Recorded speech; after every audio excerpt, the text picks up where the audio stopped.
Hi friends, welcome back to Preethisha TinyWorld. இன்னைக்கு வந்து ஒரு சிம்பிளான ஸ்நாக்ஸ் ரெசிபியை தான் உங்கள் குழந்தைங்களுக்கு நான் இன்னைக்கு செஞ்சு காட்ட போகிறேன். இது செய்கிறதுக்கு ஒரு கப் மைதா இருந்தால் போதுங்க. சூப்பரான டிஷ் வந்து ரெடி ஆயிடுச்சு. ஸோ நீங்களும் இந்த ரெசிபியை ட்ரை பண்ணி பார்த்துட்டு எப்படி இருந்துச்சுன்னு எனக்கு கமெண்ட் பண்ணுங்கள். இப்போ வாங்க நம்ம வீடியோக்குள்ளே போய் இந்த ஸ்நாக்ஸ் எப்படி செய்கிறதுங்கிறத பார்க்கலாம்.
சிம்பிளான ஸ்நாக்ஸ் ரெசிபி டக்குன்னு ரெடி ஆயிடுச்சு. ஸோ நீங்களும் இந்த ரெசிபியை ட்ரை பண்ணி பாருங்கள். உங்கள் வீட்டு குழந்தைங்க எல்லாத்துக்கும் ரொம்ப பிடிக்கும்.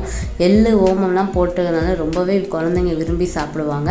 பார்த்துட்டு மறக்காமல் பிரீத்திஷா டைனிவேர்ல்டை சப்ஸ்கிரைப் பண்ணிக்கோங்க. அப்போ தான் நான் போடுற மினியேச்சர் வீடியோஸ் அண்ட் விலாக்ஸை நீங்கள் பார்க்க முடியும். So find your happiness in tiny things, be happy always. அடுத்த ஒரு டைனி வீடியோவில் நான் உங்களை சந்திக்கிறேன். With love, Preethisha. தேங்க்யூ.